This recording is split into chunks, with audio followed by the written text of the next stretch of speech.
तोड़ लेंगे फ्रूट काटने के लिए।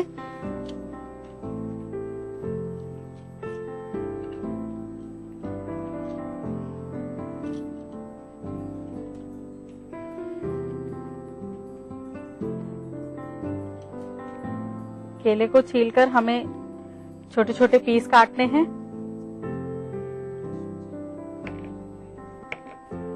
फ्रूट सैलेड में नाज़रीन एक चीज का ख्याल रखना है कि जो भी चीज या जो भी फ्रूट हम काटेंगे उसका साइज जो है वो बराबर रखेंगे। फिर इसी तरह से दूसरा केला छीलकर उसके भी बराबर साइज काटेंगे।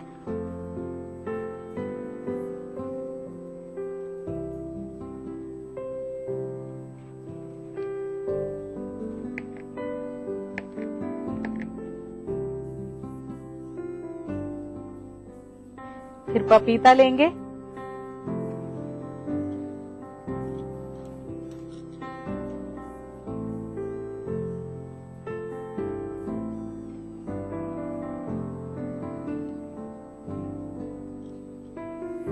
इसको छीलकर इसके भी हमें बराबर साइज रखने हैं।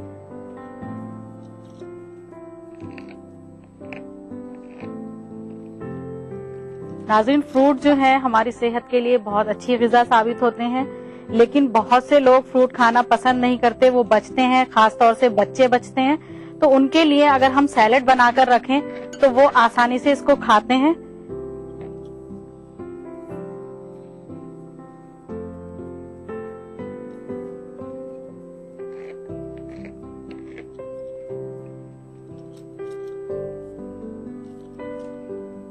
फिर सेब लेंगे,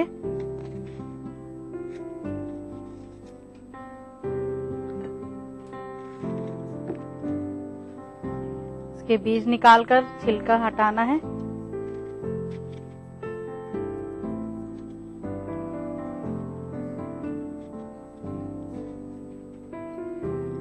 फिर इसके भी हमें इक्वल पीस करने हैं।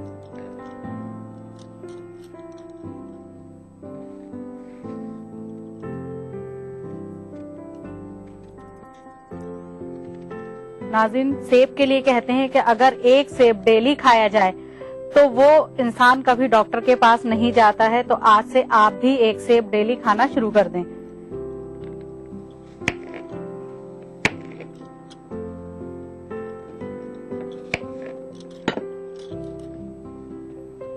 नाज़रीन फिर अमरूद को भी हमें ऐसे ही बराबर पीस करने हैं।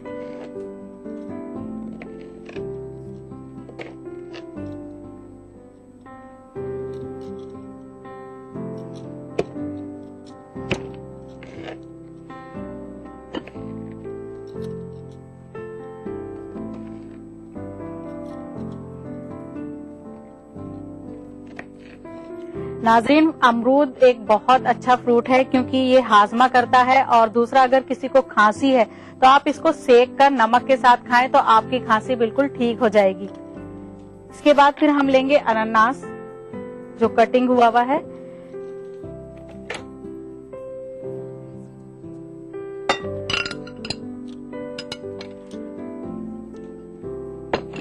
फिर हम इसके बाद मिक्सिंग करेंगे।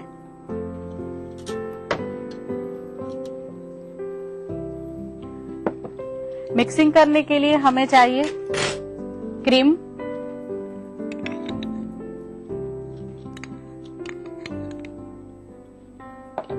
अनार के दाने,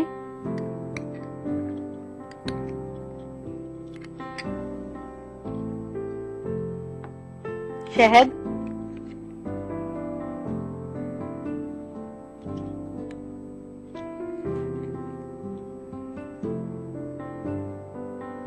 और नींबू का रस।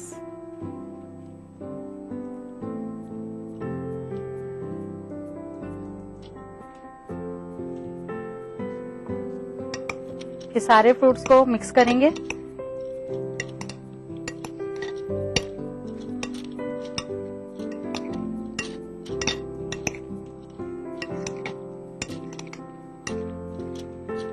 सर्व करने के लिए लेंगे एक सर्विंग प्लेट और गार्निशिंग के लिए नारियल पाउडर, टूटी फ्रूटी। फिर इसके बाद हम सैलेड को प्लेट में डालेंगे।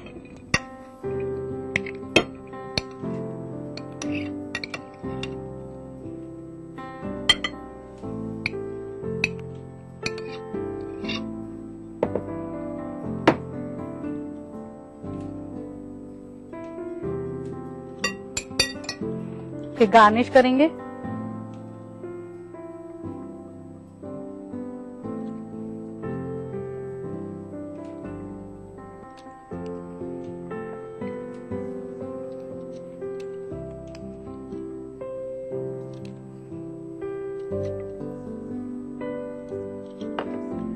ऊपर से नारियल पाउडर,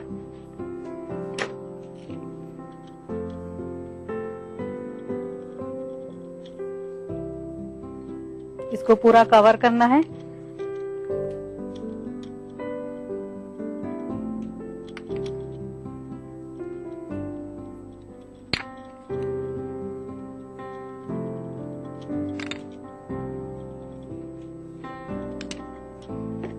नाज़रीन, बनकर तैयार है फुली हेल्दी फ्रूट सैलेड और मुझे उम्मीद है आपको जरूर पसंद आया होगा। आप इसको ट्राई भी करेंगी तो नोट कीजिए इसकी रेसिपी। फ्रूट सैलेड बनाने के लिए चाहिए केला, सेब, पपीता, अमरूद, पाइनएप्पल, हनी, क्रीम, नींबू का रस, नारियल पाउडर और टूटी फ्रूटी। फ्रूट सैलेड बनाने का तरीका: सबसे पहले एक बाउल में कटे हुए केले, पपीते, सेब, अमरूद, अनानास, क्रीम, अनार के दाने, शहद और नींबू का रस डालकर मिक्स करें। उसके बाद एक सर्विंग प्लेट में निकालकर सर्व करें। नाज़रीन, क्या आप भी बनना चाहती हैं मेरे शो का हिस्सा? तो देर किस बात की, जल्दी से भेजिए एक अच्छी सी रेसिपी। अगर वो रेसिपी होती है सिलेक्ट तो आपको मौका मिलेगा मेरे साथ मेरे किचन में अपनी रेसिपी बनाने का। तो जल्दी से नोट कीजिए हमारा पता। हमारा पता है अक्से रसोई, 2E/12 3rd floor, Jhandewalan extension, new Delhi 110055। हमारा ईमेल आईडी है responseurdu@etv.co.in। नाज़रीन, अब वक्त हो चुका है आपसे इजाजत लेने का, इस वादे के साथ कि फिर मिलेंगे कुछ नई रेसिपीज के साथ। तब तक के लिए खुदा हाफिज।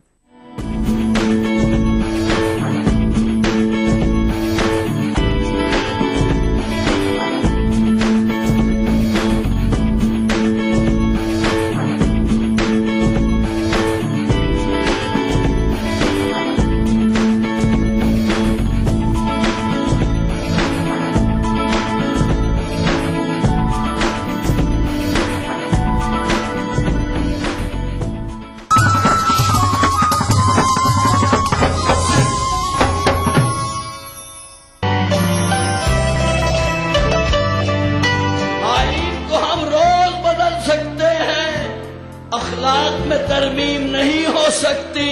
हम लोग नए मुल्क बना सकते हैं, तहजीब की तकसीम नहीं हो सकती। जो हंसकर तीर खाए वाकई सीना उसी का है, शहादत जिसको मिल जाए यहाँ जीना उसी का है। ये कहकर ले लिया छम्मों ने मेरे गाल पर बोसा, जो खुद बढ़कर उठा ले हाथ में मीना उसी का है। मैं हिंदुस्तान की बेटी हूँ, उर्दू नाम है मेरा। मैं हिंदुस्तान की बेटी हूँ, उर्दू नाम है मेरा। मुझे फिरकों में मत बांटो, मेरा मजहब मोहब्बत है। इस सनीचर महफिल मुशायरा में देखिए दिल्ली उर्दू अकेडमी के ज़ेर एहतमाम जश्न जमहूरियत के मौके पर लाल किला में मुनक्किदा एक शानदार कुल हिंद मुशायरा रात 9:30 बजे सिर्फ ETV उर्दू पर। इस प्रोग्राम को पेश कर रहे हैं जिंदा तिलिस्मात, तमाम मौसमी बीमारियों की एक असरदार दवा। ताउन कर रहे हैं मिला स्किन क्रीम, एली फार्मास्यूटिकल्स द्वारा निर्मित। Shri ultra red oxide, Bharat का एकमात्र जंग रोधक सीमेंट। 23 कारगर जड़ी बूटियों का करिश्मा, बस है तो न्यूरामेंट है ना।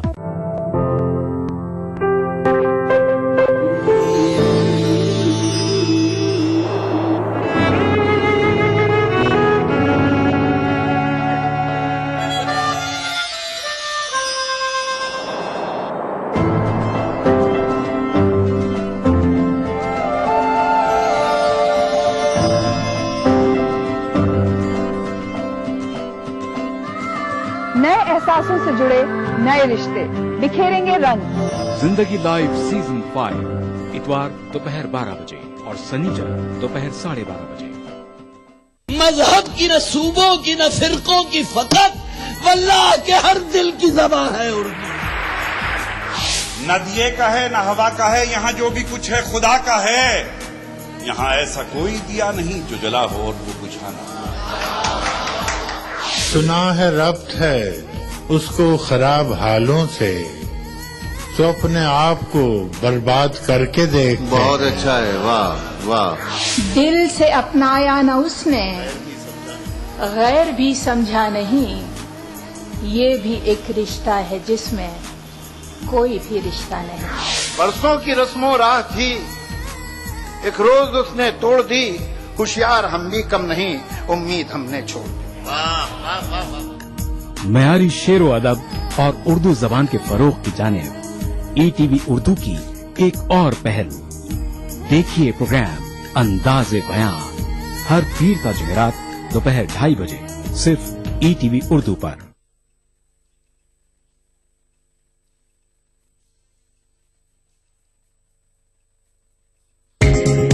ईटीवी उर्दू पर अगला प्रोग्राम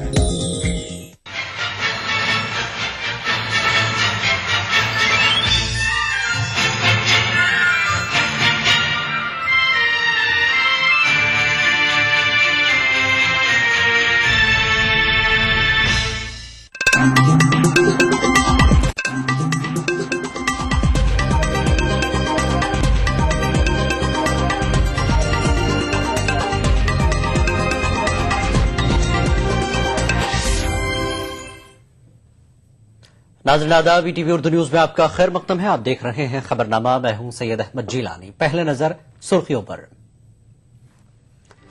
कोलकाता इज्तिमाई इस्मत रेजी की शिकार लड़की ने नहीं की थी खुदकुशी, पुलिस ने कहा मुलजमीन ने जला दिया था जिंदा।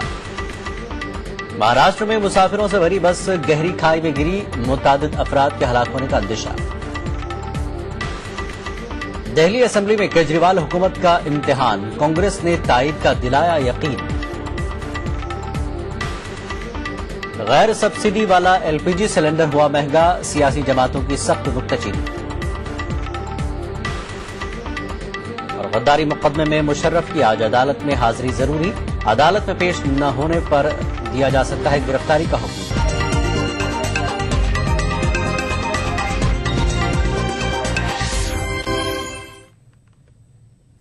खबर तफसील से। कोलकाता इज्तिमाई इस्मत दरी मामले में एक सनसनीखेज पहलू सामने आया है। बताया जाता है कि अक्टूबर में बिहार से ताल्लुक रखने वाली जिस 16 साल लड़की की इज्तिमाई इस्मत दरी की गई थी, उसने खुदकुशी नहीं की बल्कि मुलजमीन ने उसको जिंदा जला दिया था। पुलिस ने अदालत से मामले के 2 मुलजमीन के खिलाफ इस सिलसिले में चार्ज वज़ा करने की अपील की है।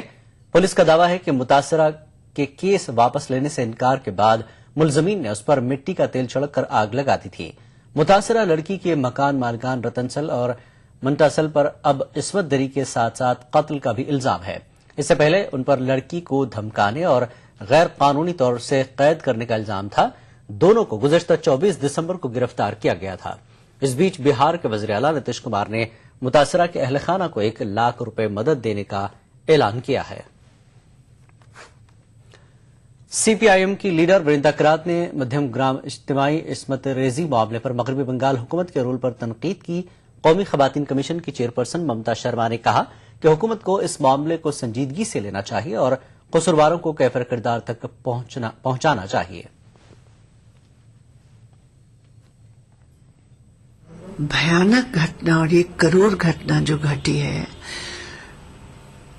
एक तो अभी जो डाइंग डिक्लेरेशन का जो सामने आया है, कानून के मुताबिक तुरंत 302 का केस तो दर्ज होना ही है, लेकिन इससे जो बात निकल के आती है कि बंगाल की सरकार, उनका जो इसमें रोल रहा है, ये भी बेहद खेदजनक है। और मैं ये मानती हूं कि अगर प्रशासन ने, सरकार ने काम किया होता तो आज ये दुखद घटना नहीं घटती। देखिए, हमने कमेटी तो बनाई दी है और कमेटी में आज मैं उसको फाइनल कर दूंगी, लेकिन ये जो नई बात सामने आई है कि उसका मर्डर है, कायदे से उसने सुसाइड कमिट नहीं किया है, तो जो मर्डरर्स हैं उनको सबसे पहले गिरफ्तार करना चाहिए। और मैंने कल भी कहा और आज भी कह रही हूं कि पुलिस की जो नेग्लिजेंस है उसको जरूर गवर्नमेंट को सीरियसली लेना चाहिए, क्योंकि एक बार जब मर्डर हुआ तो उसके बाद पुलिस को अलर्ट होना चाहिए था। उसको किसी न किसी तरह का, रेप जब हुआ उसको किसी न किसी तरह का प्रोटेक्शन देना चाहिए था। कोई प्रोटेक्शन नहीं, कुछ नहीं, उसका दोबारा रेप हो गया और बाद में उसको मार दिया गया। तो मैं सोचती हूँ कि मुख्यमंत्री जी को भी बहुत सीरियसली इसे इन बातों को लेना चाहिए। मगरबी बंगाल में गुज़श्ता 48 घंटों के दौरान 13 नवजायदा बच्चों की मौत हुई है। मरने वाले बच्चों की उम्र 5 महीने से भी कम बताई जा रही है। मालदा मेडिकल कॉलेज अस्पताल के हुकाम के मुताबिक सांस लेने में तकलीफ, वजन में कमी और इन्फेक्शन बुनियादी वजूहात है जिनके सबब बच्चों की मौत हुई है। हुकाम के मुताबिक चिंचोल, हबीबपुर और पकना इलाकों में भी मजीद नौजायदा बच्चों को अस्पताल में दाखिल कराया गया है। मामले का जायजा लेने और मजीद अमवात को रोकने के लिए एक कमेटी कायम की गई है। महाराष्ट्र स्टेट ट्रांसपोर्ट की एक बस आज मलशेज घाट के करीब वाक़े तोकाबाड़े इलाके की घाटी में हादसे का शिकार हो गई। इस हादसे में 5 अफराद हलाक हो गए हैं। हलाक शुदगान की तादाद में इजाफे का अंदेशा है। हादसे में मुतादिद अफराद जख्मी भी हुए हैं। हुकाम का कहना है कि हादसे के वक्त बस में तकरीबन 40 मुसाफिर सवार थे। जिला डिजास्टर कंट्रोल अफसर जयदीप वैसावे का कहना है कि बस कल्याण से अहमदाबाद के लिए जा रही थी। जख्मियों को मुरबाद और तोकेबाड़े के अस्पतालों में दाखिल किया गया है।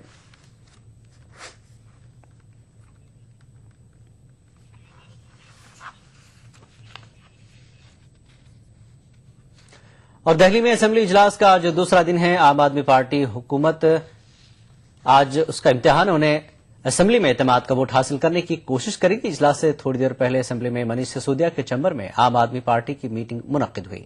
कबल अज़ीं दिल्ली के वज़ीर आला अरविंद केजरीवाल ने इस उम्मीद का इजहार किया कि उनकी हुकूमत एतमाद का वोट हासिल करने में कामयाब होगी। वाज़ेह है कि दिल्ली की 70 रुकनी असेंबली में आम आदमी पार्टी के 28, कांग्रेस के 8 अरकान हैं, जबकि बीजेपी और उसकी हलीफ शिरोमणि अकाली दल के 32 और जेडीयू का 1 रुकन है। अक्सरियत साबित करने के लिए आम आदमी हुकूमत को 36 वोट दरकार हैं। आइए आपको सीधे ले चलते हैं दिल्ली, जहां पर असेंबली का इजलास शुरू हो चुका है।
आप देख रहे थे रास्त नशरियात। दिल्ली का असेंबली इजलास शुरू हो चुका है और आगे बढ़ते हैं। कांग्रेस ने एक बार फिर वाज़ेह किया है कि असेंबली में वो केजरीवाल हुकूमत की तायद में वोट देगी। कांग्रेस के सीनियर लीडर प्रहलाद साहनी ने कहा कि पार्टी के तमाम 8 अरकान एतमाद की तहरीक पर आप हुकूमत की हिमायत करेंगे। आप कर रहे हैं, हम सेंट 8 के 8 एमएलए एकजुट होकर उसकी हिमायत कर रहे हैं। सर, आज कोई विप जारी हुआ है आलाकमान की तरफ से? कोई हमारे पास विप नहीं है। हम जब एकजुट होकर मदद करें तो विप जारी होने का सवाल ही नहीं उठता। कांग्रेस रुकन असेंबली आसिफ मोहम्मद खान का कहना है कि उनकी पार्टी की वजह से केजरीवाल की सरकार नहीं गिरेगी। ईटीवी से बात करते हुए आसिफ ने कहा कि आप अरकान के टूटने से अगर सरकार गिरती है तो इसकी वो कोई गारंटी नहीं ले सकते। विधायक आसिफ मोहम्मद का, आसिफ भाई कांग्रेस विप जारी नहीं करेगी, क्या मतलब है इसका? जारी करने की कोई जरूरत नहीं है जब हमारे हाईकमांड का ऑर्डर है और कहीं कोई डिस्प्यूट नहीं है, कहीं कोई इख्तलाफात नहीं है और हम आम आदमी पार्टी का जो मैनिफेस्टो है उसकी हिमायत में आज हम वोटिंग करेंगे। तो क्या आपको लगता है कि कांग्रेस के सभी विधायक आम आदमी पार्टी के समर्थन में कोई जिसमें शक और शुबा की बात ही नहीं है? क्या आलाकमान से ये एक तरह से ऑर्डर है? आलाकमान का भी ये राय है और हमारे सारे 8 MLAs की भी यही राय है। क्या आपको लगता है कि 2 बजे आम आदमी पार्टी की सरकार बच जाएगी कांग्रेस के समर्थन से? बिल्कुल बचनी चाहिए। अगर उनके टूट जाए तो हम गारंटी नहीं ले सकते, लेकिन हम जो कांग्रेस के MLAs हैं वो उनकी हिमायत। क्या आपको कैसे लगता है कि उनके समर्थन टूट सकते हैं? या वो ही कह रहे हैं कि हमारी 48 घंटे की हुकूमत है, तो उनको लगता है कि अपने MLAs पर यकीन नहीं है। समाजी कारकुन अन्ना हजारे को यकीन है कि केजरीवाल हुकूमत एतमाद का वोट हासिल करने में कामयाब हो जाएगी। रालीगंज सिद्धि में अन्ना हजारे ने कहा कि कांग्रेस केजरीवाल हुकूमत को गिराने का खतरा मोल नहीं लेगी। दिया है। अभी कई लोगों को शंका है कि अगर कांग्रेस वालों ने समर्थन निकाला। बीजेपी के MLA जगदीश मुखी ने आज दिल्ली असेंबली के स्पीकर के ओहदे के लिए पर्चा नामजदगी दाखिल किया। जगदीश मुखी के मद्दे मुकाबिल आम आदमी पार्टी की तरफ से उम्मीदवार जंगपुरा के MLA मनिंदर सिंह धिर है और बीजेपी ने दिल्ली असेंबली में एतमाद के लिए अपने सभी अरकान असेंबली को व्हिप जारी कर दिया है। जब हमारे 14 सदस्य थे तब भी चुनाव लड़ा था, जब हमारे 21 सदस्य थे तब भी लड़ा था, 24 थे तब भी लड़ा था। तो ये तो भारतीय जनता पार्टी ने तय किया है कि चुनाव स्पीकर पद का लड़ा जाएगा और पार्टी ने मुझे निश्चित किया है चुनाव लड़ने के लिए। उसी हिसाब से आज नॉमिनेशन भर रहे हैं। बिहार के वैशाली जिले में 2 ग्रुपों के तसादुम में थाना इंचार्ज अनिल कुमार समेत 2 अफराद हलाक हो गए। वैशाली जिले के जावन थाने में ही 2 ग्रुपों के दरमियान बहस हुई। इसके बाद जबरदस्त गोलीबारी हुई। बीच बचाव के लिए दरमियान में आए थाना इंचार्ज गोलियों का शिकार हो गए। अनिल कुमार ने पटना के PMCH में इलाज के दौरान दम तोड़ दिया। इस खून खराबे में एक राहगीर भी जख्मी हो गया।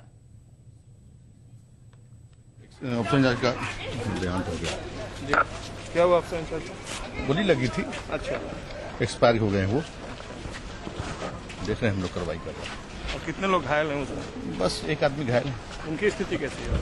वो दूसरे घायल है, वो तो ठीक है। 6 बजे हमारी उनसे बात हुई है, अनिल कुमार से बात हुई, हमारे छोटे भाई से हमारी बात हुई 6 बजे शाम में। उस समय सब चीज ठीक था? सब ठीक था। तो हम बोले कि आप पटना आओगे? बोला कल आएंगे। खबरनामा जारी रहेगा एक ब्रेक के बाद। आजकल के अनहेल्दी लाइफस्टाइल, खान-पान वगैरह की वजह से लीवर की कमजोरी एक आम बात हो गई है। नतीजा गैस, खाना हजम न होना और भूख न लगना। पेश है हमदर्द जिग्रीन, मुफीद जड़ी बूटियों से भरपूर। जिग्रीन एक कुदरती लीवर टॉनिक है। जिग्रीन का रोजाना इस्तेमाल आपको देता है कीमियावी और जहरीले अनासिर से हिफाजत, बेहतर कुव्वत हाजमा, पीलिया जैसी जिगर की बीमारियों के इलाज में मदद। अपनाइए हमदर्द जिग्रीन और अपने लीवर को बनाइए स्ट्रॉन्ग। अपनाइए मिला स्किन क्रीम। इसको सिर्फ रात में इस्तेमाल करने से आपको मिले फेस प्रॉब्लम से आजादी। अब फेस प्रॉब्लम को कहिए बाय बाय। एली फार्मास्यूटिकल्स द्वारा सुबह कभी तो आएगी। अर्बनाइजेशन तेज रफ्तार से आगे बढ़ रहा है। तकरीबन 30% हिंदुस्तान शहरों में रहता है। आज नगर में ही नगर के भीतर 2 नगर नजर आते हैं। एक सेवादारों का नगर, दूसरा सेवा पाने वालों का। आपने सुनी नेताओं की आवाज, हम सुनना चाहते हैं आपकी आवाज। बेहतर शहरीकरण के लिए आज ही अपने आइडियाज भेजें। Change India, an agenda for the next PM।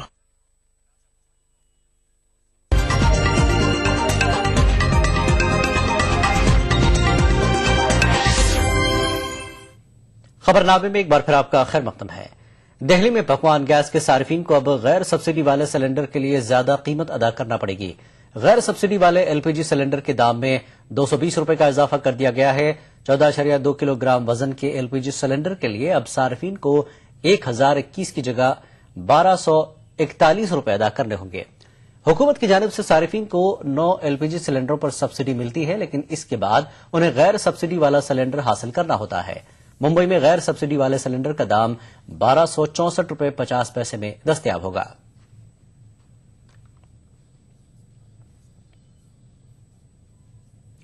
गैर सब्सिडी वाले एलपीजी सिलेंडर के दाम में इजाफे की सियासी लीडरों ने सख्त मुखालफत की है। दुनिया के बाजार में क्रूड ऑयल के दाम भी घट रहे हैं। उसके बाद कहा जाता है कि अब ये तेल कंपनियां तय करती हैं, हमसे मतलब नहीं है। अरे भाई, सरकार किस लिए है? सरकार जो है वो रेगुलेट करने के लिए है। सरकार जो है वो अगर महंगाई माफिया देश के लोगों पर बोझ डाल रहे हैं तो उसको रोकने के लिए है कि नहीं है? तो ये जो चीजें हैं, ये चीजें इस बात का सबूत है कि किस तरह से ये जाते जाते भी ये सरकार महंगाई माफियाओं के साथ हाथ मिला करके काम कर रही है। दरअसल देखिए, है ये कि लोग जो अमीर लोग हैं, जो कारपोरेट घराने हैं, जो टैक्स चोरी करने वाले हैं, उन पर हाथ नहीं ये व्यवस्था डाल करके, और आसान ये समझती है गरीब लोगों के पॉकेट पर पॉकेटमारी कर लेती है। आइए एक बार फिर रुख करते हैं दिल्ली असेंबली का, जहां पर मनीष सिसोदिया खिताब कर रहे हैं। उस पर चर्चा के लिए खड़े हैं।